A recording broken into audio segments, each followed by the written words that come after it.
If you're a live music fan always on the lookout for the next big sound, CapZeyeZ is your new monthly Thursday night plan.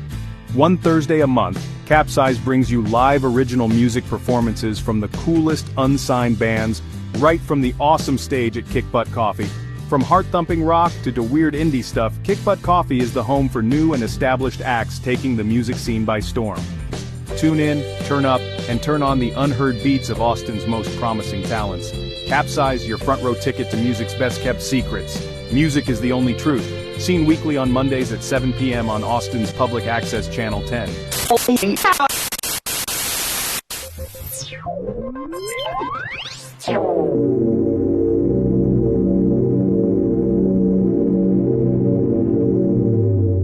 Hey guys, what's going on? Welcome to CapZeyeZ. We are here via Zoom today with my dear friend Paul LIDEL. Paul, how are you, my friend? I'm doing great, Dave. How you doing? I'm doing awesome, man. Doing this, I guess, made popular during COVID thing with the Zoom, but man, It sure is convenient, huh? Yeah, it's handy. Very Absolutely. Handy. Cool. So we've known each other for quite some time, and you used to, for a while, come on the show and do some... Paul LIDEL'S Guitar Workshop. Absolutely. We had on your show when I was promoting some instructional DVDs to date ourselves. Oh, I know, right? Haven't changed a bit, right? Right, yeah. So that's awesome. And you are still in the world of instruction with Austin Guitar School and things of that nature, huh? I teach. I've been teaching guitar along with like bass and vocals and keyboard and some drums. And I've been doing that for a real long time. Absolutely. But, your show is really fun because we were doing it live and never knew it would happen. I met Nathan on the set, became good friends, ever since. But that was, I was trying to tell somebody the other day, but that was decades ago, which draws to the attention that you have been doing this for a real long time. And helping the Austin music community for a very, very long time, which makes you just, sort of a pillar of that. So well, thank you, man. It's in my blood. I have to, I've been a music supporter since the 80s. And once I found an avenue to kind of help push this envelope, man, I just can't stop. So I'm just lucky that bands like yourself and folks we work with allow me to poke around with my gear. Mr. LIDEL, are you ready for today's scream therapy session?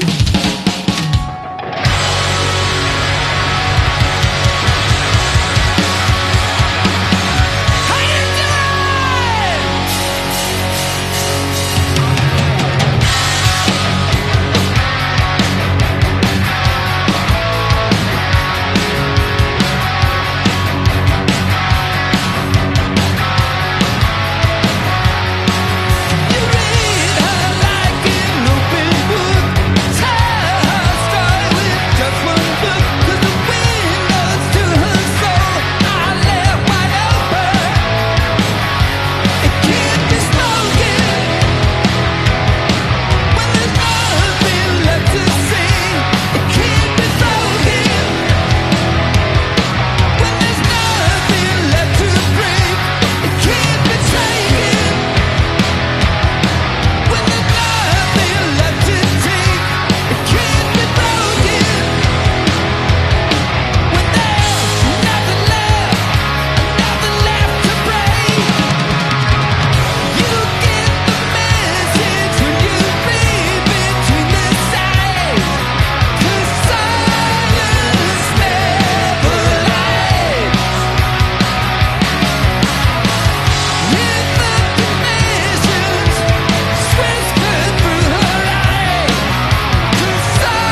taking us back, since we're going the long way back, you know, to all our history. When did you decide you were going to be a guitar player? I was 9 and I was a drummer. And at 10, I started playing guitar. At the time, I was my career was going to be as a drummer. I was going to be like the drummer guy. Had no intention of playing any other instrument or any other career. I was dabbling, screwing around with guitar for like 4 hours a day or so. And I remember telling somebody, yeah, I play drums for money, but I play guitar for fun. And, right around that time, I experimented with skydiving.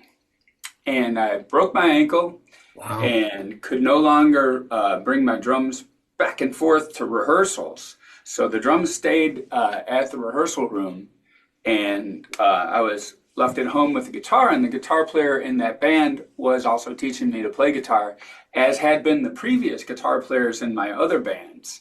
So that's how I learned, because I would have the drummers in my band show me how to play guitar, because they knew I was kind of a guitar geek. And then one fateful day, I was at a friend of mine's house, and he had this cool amp. He had just gotten this cool amp, and I was playing through it, and I'm like, oh, this sounds great. You know, I love it. Yeah, that's great. And he goes, yeah, I'll trade you for your drum set. And I didn't bat an eye. I said, okay. Wow. And so that afternoon, the drums went away, and the amp came in. And so then it became, 100% guitar. Yeah. And then the obsession sort of ran rampant, and I all I did was play guitar, night and day, all the time. Wow, man.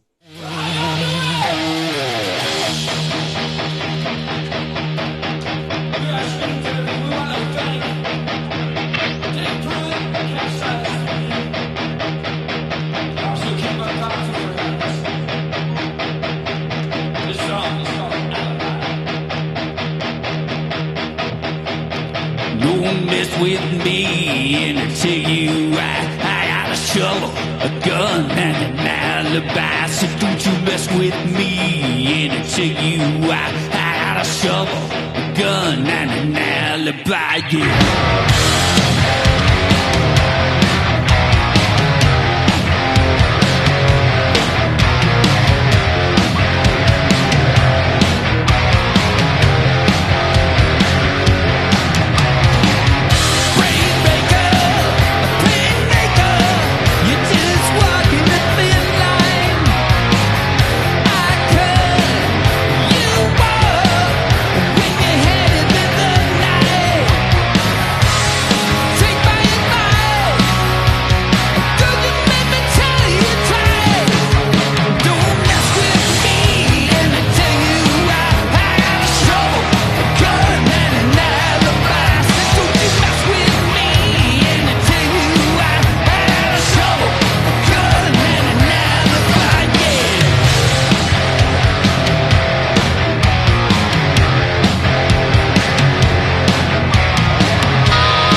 so don't you mess with me. And I tell you why, I had a shovel, a gun, and an alibi. Don't mess with me. And I tell you why, I had a shovel, a gun, and an alibi. Don't you mess with me. And I tell you why, I had a shovel, a gun, and an alibi. Don't mess with me. I have a shovel, a gun, and an alibi. Don't you mess with me.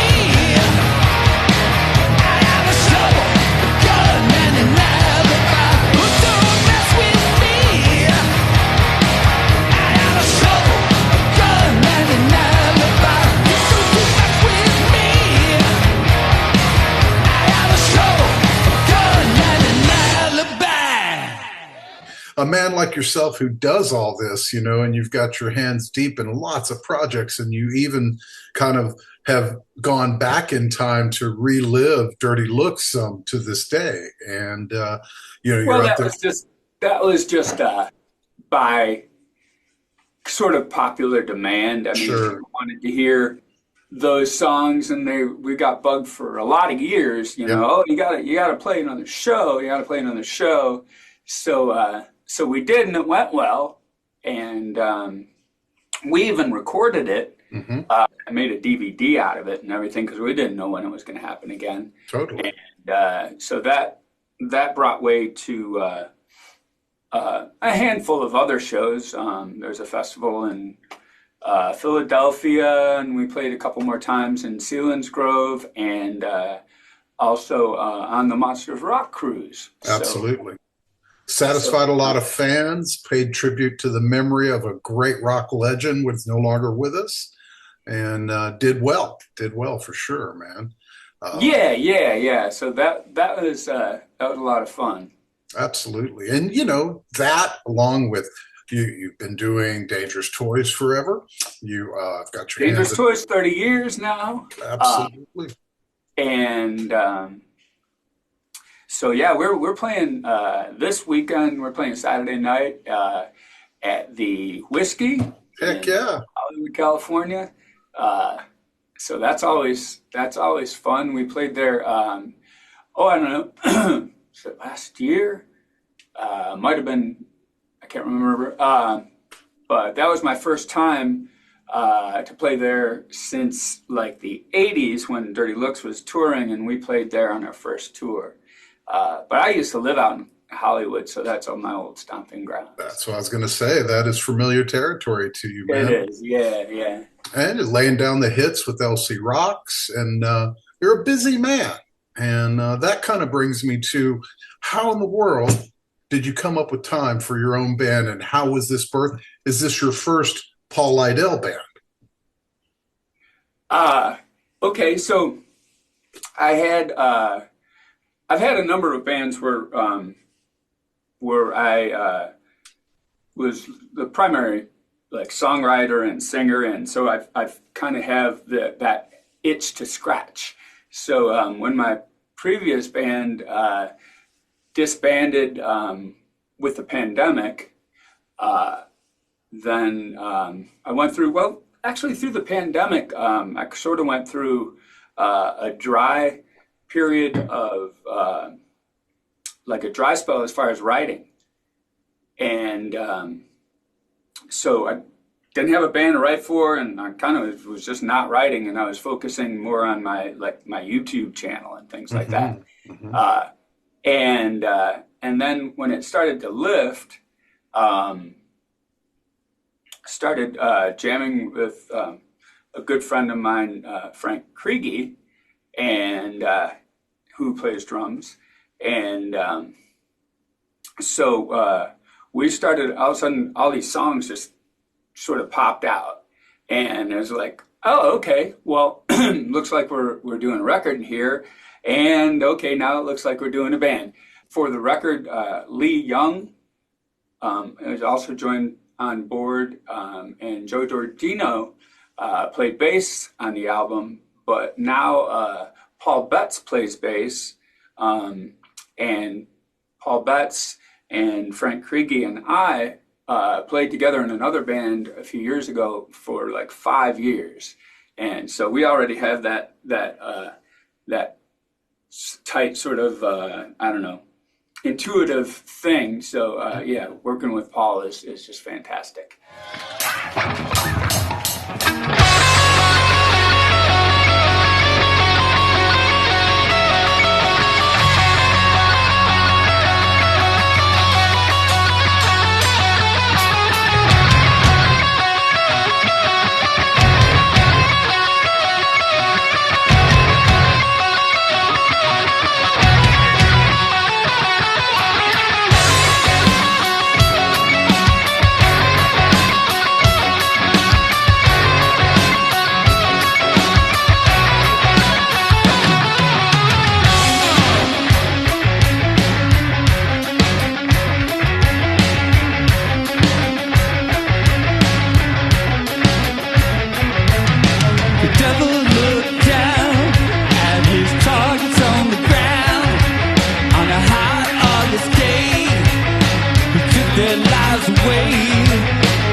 Songs with hooks and grooves, and so that's something that something that keeps you bobbing your head, and something that helps you sing along, yet still not being like hard rock.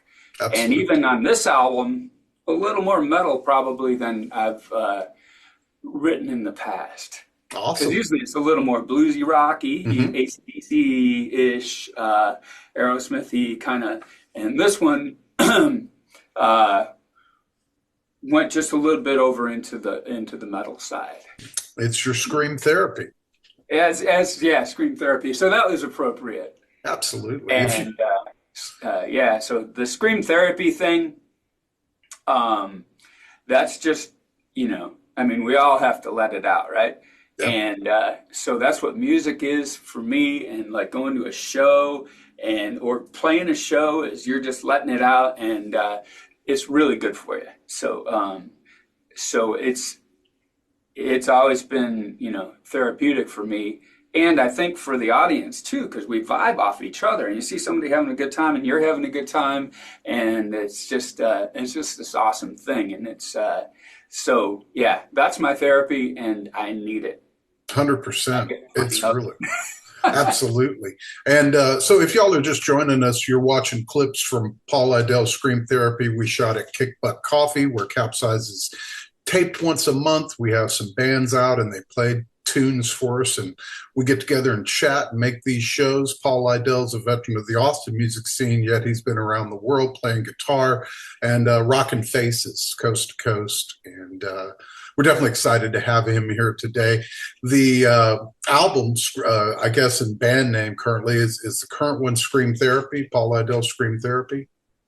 Yeah. You can find it on Spotify. Search Paul Lidell's Scream Therapy.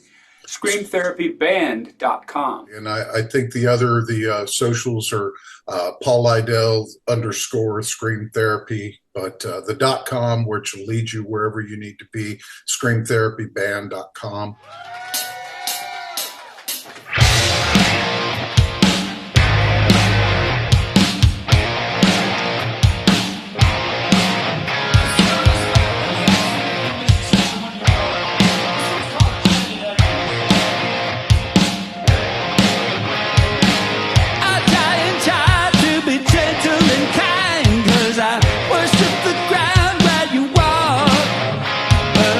Sometimes I slide from Jack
the scene here in Austin, it seems like you've had a very healthy, what would you say, neighborhood of bands to play with. You have a lot of bands in Austin representing good rock music. Do you feel the genre, if it is, it's hard anymore for anything to just fit into a box, but the rock envelope, do you feel like Austin's got a good representation of rock sound that you have no problem drawing fans and getting good gigs in?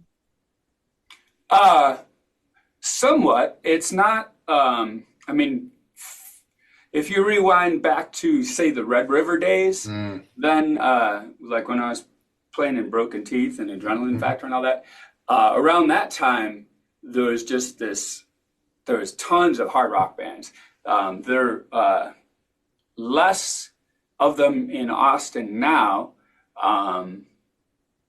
but there's lots of people that are interested in, coming to a hard rock show and getting up there and shaking their fist and banging their head and so all that. So yeah, we've been playing pretty regularly, like Absolutely. Every week for the past several weeks. So you're a busy man, absolutely, with all the projects you're in. I can't imagine it. Is this the dream you saw as a child, like playing drums, going into guitar? Is this what you wanted to be when you grew up?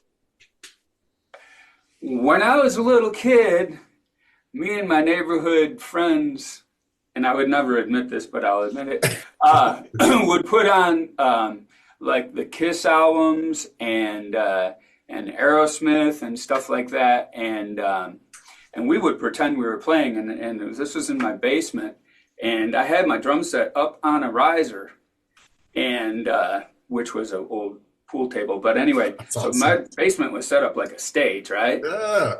And so we had something that imitated a mic stand. Nice. And I had my little wooden guitar, which wasn't really, it was, like I made it, right? And so my point is, when we would do that, I was not playing drums. I was out front singing and playing guitar. So, so to answer your question, yeah, I think so. Even though at the time I thought, oh yeah, I'm going to be a drummer, and that'll be my career. But when it came down to, just goofing around in the basement, that I was singing and playing guitar, which is what I do now. Yeah, man. This next song is about when you are in the center of some drama that you did not create. This one's called The Thick of Things. My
and even to this day, things have changed from when we were growing up, listening to rock music and whatnot. And you would call the DJ and wait for half an hour with your little tape recorder trying to catch the song that you wanted to hear.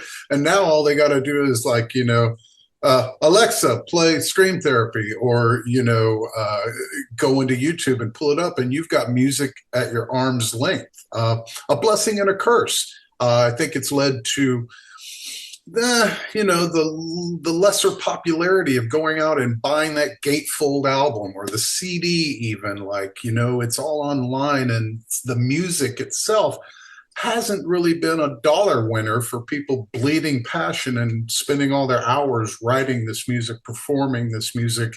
How do you feel about that change and shift in music going from something you might be able to profit from on a regular basis into something that's truly passion, almost primarily? Double-edged sword. So on one hand, yeah, people are not buying it. They're just getting it for free. And on the other hand, it leveled the playing field, without the participation so much of major labels. Because back when, the goal was to get signed to a major label and then get a video or videos on MTV, and then you go and tour. And that was how you made the money. Mm-hmm. And it's not like that anymore.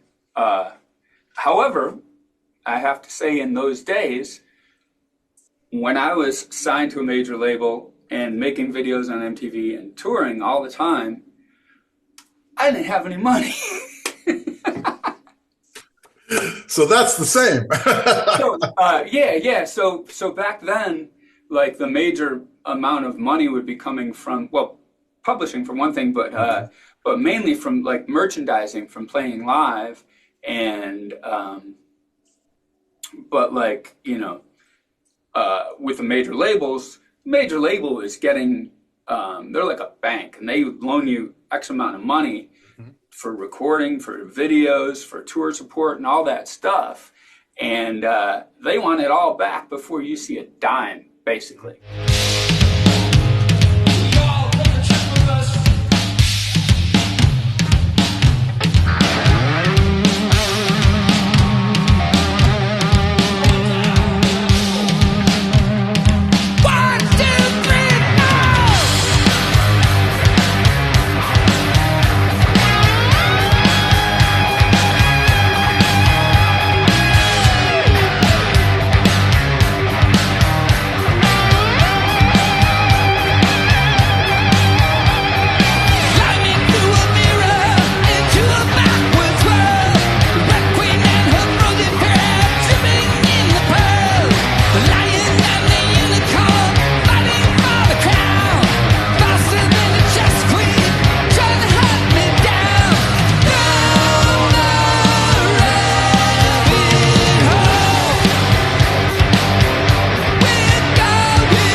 we're here about Paul Lidell today, and thank you for joining us on CapZeyeZ. It's a pleasure to have you. It's been too long since we've done anything together, so I appreciate you bringing the guys out to play the Kick Butt show for me. We appreciate you having us on. That was so much fun, and it was we really appreciate you doing all this. Oh man, it's from the heart. I did want to touch base. You mentioned how you and Frank and Paul had gotten together, and the creation of the band. How did Lee Young come into the picture? That man is a pillar of Austin rock and roll, from Raging Saint to all of his own projects. He goes way back as well. However, we barely knew each other. Like, his band Brother Stone played a show, and that I saw, and afterwards, I told him, I was really impressed by him and the band. I loved it, and a little while later, he contacted me on Messenger, Facebook Messenger, and he said, "Hey, if really like what you do, and if you ever need somebody to play guitar and sing, I'm your guy." And this was like a year before probably I called him. Wow. But that was sicking in the back of my head, because at the time, I was fronting a trio. Mm-hmm. And so just, only one guitar. And, but then with the Scream Therapy things, the sounds I was hearing in my head were more of a two guitar, sort of an Aerosmithy kind of vibe. Right. And, so we got together and just totally clicked, and he's been a really great guy to have in the band. I think that part he does in Rabbit Hole is definitely a hook, man. Sure. Yeah. He is a great dude, and it's a pleasure to see, people that I have been close to over the decades of music I've been involved with, all on stage together, creating such a sound, man.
What's next for Scream Therapy? What's the next chapter? What's going on? Getting ready to record the next album. Nice.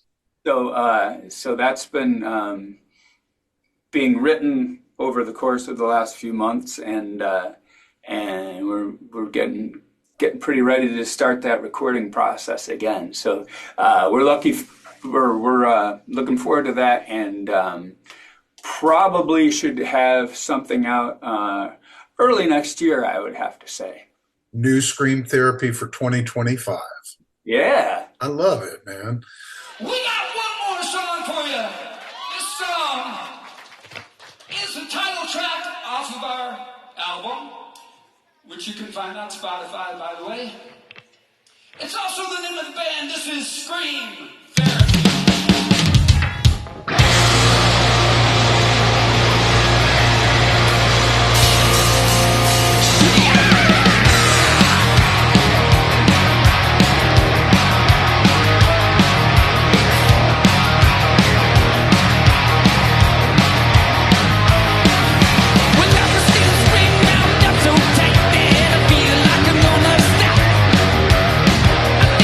Between feeling well and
Well, thanks again for doing this CapZeyeZ interview thing with me, and we're looking forward to seeing Scream Therapy again. Y'all guys put on a rocking show, and Thanks.